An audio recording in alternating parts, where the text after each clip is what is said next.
Felipe, é muito difícil trabalhar com Felipe Campos. Olha só, o presidente Lula afirmou que a invasão às sedes dos três poderes no dia 8 de janeiro foi obra dos ricos, que perderam as eleições. A fala do chefe do executivo. E ao tomar posse, em 1º de janeiro, ele destacou a necessidade de unir o país e ressaltou que não existem dois Brasis. Quem vai contar isso pra gente é o nosso Felipe Campos com mais detalhes. Certo, pois é, olha só, pessoal. Mas desde a campanha eleitoral e nas semanas que se seguiram à chegada ao poder pela terceira vez, Lula fez uma série de declarações nas quais sugere a disputa entre grupos antagônicos na sociedade, tanto nas preferências políticas quanto em relações às classes sociais. Muito bem, vamos para Brasília repercutir um pouquinho dessas falas de Lula em relação aos ricos do país. Meu querido Wilson Lima, coloca o Wilson na tela aqui para mim. Chega, por favor, Wilson. Fernandinha, para a gente poder repercutir isso, né? Porque antes a gente, no intervalo comercial, estava até comentando aqui a nossa bancada, Ferre, o Mano, Wilson ao tá Afá. prestando atenção no programa, a gente estava, não sei se nós temos o Wilson, se ele está um pouco travado. Tô sentindo ele que a está imagem prestando do Wilson, atenção no programa. eu senti que a imagem do Wilson está um pouco travada, mas ele me ouve, então isso que importa. A gente estava comentando aqui, Wilson, sobre essa pegada do Lula de um certo revanchismo, né? Esse discurso ainda muito dentro, em cima de um palanque. Quando é que você acha que isso vai mudar e se vai mudar? Olha, mudar eu acho que não muda. Na verdade, eu até posso garantir que não vai mudar, tá? Porque faz parte da estratégia do PT criar esse inimigo imaginário, né? Justamente porque para o Lula essa sempre foi uma premissa básica do PT. Quando a gente observa o Lula adotando esse tipo de postura, que nós vimos durante 4 anos de governo Jair Bolsonaro, os petistas reclamarem de que temos um inimigo imaginário, o Bolsonaro cria uma cortina de fumaça, o Bolsonaro inventa isso, o Bolsonaro inventa aquilo, o cercadinho do Bolsonaro tem a função apenas de tirar o governo das responsabilidades pelas quais o Brasil passa. Enfim, nós escutamos 4 anos isso. Mudou o governo, mas o modus operandi é exatamente o mesmo, né? Eu até costumo falar, né, que basicamente são 2 faces de uma mesma moeda. Porque no momento em que o Lula adota esse tipo de postura, de ficar criminalizando o rico, na prática ele faz um aceno à sua base ideológica para que ela continue ali, né? Viva, ativa, defendendo o seu grande líder. Então, assim, o presidente Lula, com esse tipo de postura, Paulo, ele basicamente cria aí um grande moinho de vento para ele ficar disputando, criando, enfim, criar uma batalha simbólica que, sinceramente, na prática não leva a absolutamente nada. Eu acho que o Brasil tem... Eu acho que estava justamente... a gente tem basicamente prioridades nesse país e não ficar brigando com o vento ou com um moinho de vento, sabe? Muito bem. Ale, eu vou passar a mesma pergunta que eu fiz para o Wilson para você. Quando é que ele sai do palanque? E se ele vai sair? Olha, Paulo, eu acho essa uma das perguntas mais importantes políticas, não é só do Brasil, não, do mundo hoje, que é essa ideia da classe média, né? Quando ele fala dos ricos, na real ele está falando das classes médias, porque os ricos adoram ele. Ele se dá muito bem com banqueiro, ele se dá muito bem com empreiteiro, ele está toda hora passeando nos fóruns aí internacionais. Então, assim, o problema do PT, o problema da esquerda, o problema do Lula não é com o rico, é com a classe média. E é isso que o Brasil precisa preservar e precisa lutar. Porque essa ideologia, que eu já vi muita gente chamando de ideologia do Partido Democrata Americano, é um mundo dividido entre muito ricos e muito pobres, e sem uma intermediação e sem uma mobilidade social. Por quê? Porque a classe média, ela questiona, a classe média, ela quer lutar pelos seus direitos de uma maneira que incomoda a classe alta. A classe média pode um dia chegar a incomodar a classe alta. Então, o regime de direita, por muita gente tem dificuldade de entender, essa direita liberal, democrática que a gente defende, é o regime das classes médias, com mobilidade social e que tem a possibilidade, trabalhando, empreendendo, chegar às classes ricas. E é isso que dá medo à esquerda, e é isso que a esquerda não gosta. Então, o PT e Lula, eles precisam parar de atrapalhar a economia, deixar a economia livre, porque com uma economia livre você vai ter a classe média, aquela mesma que a Marilena Chaui disse que odeia, vocês devem lembrar que ela gritava, né? Eu odeio a classe média. Aquilo é uma declaração ideológica.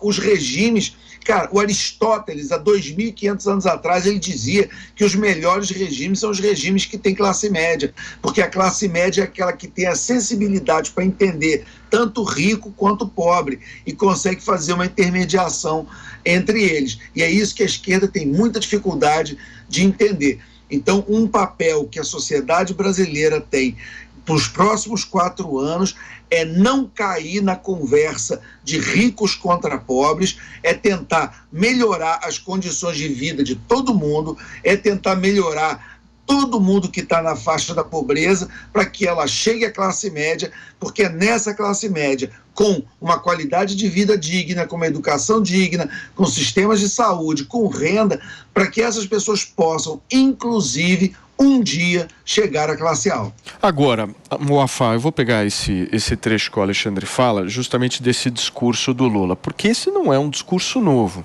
E esse discurso, eu acho que vale também a gente enxergar de um outro ponto de vista, é um discurso que sempre fez muito resultado eleitoral.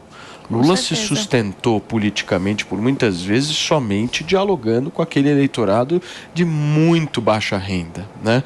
E esse discurso é um discurso que por muitas vezes cola, né? Agora, como é que a direita, de alguma forma, vai se portar em relação a esse discurso? Como é que hoje a direita brasileira vai combater esse tipo de discurso e vai tentar fazer um raciocínio não tão superficial assim? Paulo, se você me permite, eu queria muito usar esse discurso do Lula e fazer uma comparação com o que a Janaína Pascoal ela vem passando na universidade. Por favor. O problema que a gente tem hoje é que as pessoas que são de esquerda e defendem a esquerda, as pessoas que fazem essa divisão entre os ricos e os pobres, muitas vezes não entendem por que elas estão fazendo isso. O que acontece, principalmente na educação brasileira, é que tem uma doutrinação. E eu posso falar sobre universidade porque eu também fui barrada na minha. Quando, enfim, eu estudava relações internacionais, eu acabei sendo barrada por conta de um discurso político. Então, eu recebi ameaça de morte, eu fui convidada a me retirar do centro universitário. E por quê? Essa mentalidade do jovem de hoje é que a gente aprende que o Getúlio Vargas, com todas as ideias estatistas dele, foi maravilhoso. E que a gente precisa realmente de um Estado inflamado, a gente precisa de um Estado que cuide de tudo e que o rico é sempre vilão e o pobre é o coitado que precisa fazer uso daquele Estado. O que aconteceu no governo passado, que é uma crítica minha, é que eles não fizeram uma reforma da educação. A gente precisa hoje, principalmente a direita e quem tem a canetada, quem está lá no Congresso, Senado, o governador Tarcísio que está aqui. A gente tem o poder de fazer uma transformação educacional para que, de fato, os alunos eles tenham acesso a outras informações. A gente se limita muito no âmbito da esquerda e hoje muitas pessoas elas se formam, elas chegam até a universidade sem ter qualquer noção do que é economia, do que é empreendedorismo. E aí a gente tem um Brasil que não forma Steve Jobs, né? A gente fica sempre nesse atraso e dando esse palanque para o Lula e aplaudindo ele quando ele fala contra os ricos, quando ele inventa esse vilão que hoje é o que gera empregos aqui. Muito bem, meu querido Ferri, eu vejo você muito feliz com essa situação que nós estamos vivendo e você ter que comentar justamente um raciocínio tão bem embasado quanto esse. Afinal de contas, o grande mal do Brasil é justamente a riqueza, segundo Luiz Inácio. Ora, se fosse, não andava de jato, né? Se fosse, ele não ia nos restaurantes portugueses de 30 mil reais a garrafa, né? Eu acho que não é esse o problema. Na verdade, acho que ponto interessante aqui, inteligente, é a educação, né? É o grande ponto central aí do nosso país. Porém, a gente tem que analisar outro ponto que é o outro mais importante, né? Não tem dinheiro, né? O Brasil é um país que tem um orçamento, tem um funcionalismo com 10 milhões, 12 milhões de funcionários públicos, né? Que foram ao longo do tempo sendo reajustados. Então a gente tem hoje a nata do judiciário ganhando 50, 70, 100 mil reais por mês, né? Enquanto na iniciativa privada um advogado começa a carreira ganhando 3 mil reais. Né? Então, assim, a gente tem um desequilíbrio, né, das contas públicas muito grande no Brasil, a gente tem um custo de carregar essa dívida muito grande e a gente não tem capital para poder investir. Né? Queria reforçar aqui, para quem não sabe, né, que no governo Dilma, né, o governo anterior, aí, o governo do governo Bolsonaro, teve o Temer ali um tempinho, né, mas as estatais deram 188 bilhões de prejuízo. No governo Bolsonaro, 4 anos, de Paulo Roberto Nunes Guedes, foram 600, vou falar de novo, 600 bilhões de lucro. Esses 600 bilhões que pagaram a pandemia, né? Que a gente gastou quase 800 bilhões na pandemia e botamos quase 80 milhões de pessoas a ganhar 600 reais por mês. Então, graças a Deus que o PT, né, tá em silêncio contra a Petrobras, né? Porque o PT quer o quê? Quer colher os lucros da boa gestão que fez o governo Bolsonaro nas estatais para poder, com esse lucro, usar para fazer política social, para buscar a reeleição. Porque o Lula ainda não saiu do palanque, não fez nada e hoje ele enfrenta um problema que é enorme, que é o problema global de recessão. A gente tem os Estados Unidos que vai crescer 0 esse ano, a Europa vai ficar em leve recessão e o Brasil está nesse contexto político gastando mais do que pode, com juros altos, e a gente vai mergulhar numa recessão, agravados ainda por uma fraude cabulosa do grupo 3G de 48 bilhões de reais deve às lojas americanas. 48 bilhões é um número absurdo. Grana. É um escândalo. Ninguém foi preso. As tias do Zap na praça estão presas preventivamente. A dona Fátima. Os caras deram uma fraude de 48 bilhões. Não tem ninguém preso. E o mais absurdo, nem prisão preventiva. Depois que anunciaram a fraude, durante 30 dias, os executivos que fraudaram a companhia continuavam lá. Foram desligados esses dias. Ninguém sabe o que está acontecendo. Ninguém foi preso. Nada. Zero. Só que isso é devastador para a economia. São 16 mil fornecedores. Cara, fornecedor que 30%, 40% do faturamento era Americanas. Quebrou essas empresas. Muita coisa, né? Quebrou. Cadê? Onde está a Rede Globo de televisão para pegar os depoimentos dos pequenos empresários falindo, entregando tudo, demitindo todos os funcionários? Ela só queria aonde tá? Sabe onde é que tá? Para Big Brother, aí valeria a pena. Não tá, porque eles têm patrocínio da Ambev. Sim. Eles não podem mostrar essa realidade. E não me venha o grupo 3G dizer que não era controlador, que 2 anos atrás fez um aumento de capital. Foram por 40 anos controladores, 40 anos, são os responsáveis e tem que pagar essa conta. Né? E aí a gente volta para o Silvio Santos quando teve o problema no Banco Pan-Americano, né? Que ele nem administrava o Banco Pan-Americano, era alguém que administrava, ele foi lá e botou todo o patrimônio garantido, não foi deixar ninguém para trás. Pegou todo o patrimônio dele na época, que era 3 bilhões e meio, inclusive o SBT, deu um aval na caneta e foi lá honrar. Foi pro pau, João. E o seu Jorge Paulo Lemann está lá na Suíça, com uma trolha de 50 bi aqui. Já quebrou o Banco Garantia, depois deu fraude na Americanas, depois fraude na Heinz, aí agora fraude na Americanas. Onde é que está os nossos políticos? Onde está o Ministério Público Federal? Onde está o Judiciário do país? Tem 16 mil, são milhões de empregos, vão por água abaixo milhões de empregos. Dizimou o setor de varejo no Brasil, porque quem é que vai acreditar no balanço da Magazine Luiza? Quem é que vai acreditar no balanço da Via Varejo? São outras varejistas que faturam 50 bi. Loja, tá tudo em xeque por conta dos bonitões que estão com essa fraude aí. E nada acontece. Quem tá preso? O Monark. O Monark tá preso. E os caras estão dizimaram 5 milhões de empregos. De Havaiana, meu. Monark de chinelo. Fumando um beck, preso. E a turma tá... E ninguém faz nada, cara. Aonde foi que o Brasil se perdeu? Tem que olhar de todos os pontos de vista. Não tem ponto de vista, só tem um. Olha, o da legalidade, da imparcialidade e da justiça. O Brasil é uma farra. Aonde estão os veículos de comunicação para cobrir uma fraude que atinge milhões de pessoas? Quer saber do pior? Os executivos da companhia, os funcionários de alto escalão, eram obrigados a comprar ações com o dinheiro do bônus. Ou seja, olha o tamanho desse crime. Meu Deus. Eu sou um diretor da empresa, eu sei que está havendo fraude e eu mando, tu que é meu colaborador há 30 anos, pegar todo o teu bônus de desempenho e comprar as ações de uma empresa que está fraudada. Tu entende o tamanho? As famílias... E o tamanho dessa fraude? É crime pra valer. É crime sem parar. É um negócio louco. É muito pior do que tu assaltar alguém na esquina. É muito pior do que tu botar arma em alguém. Acabou com milhões de pessoas, de vidas. E tudo isso, né?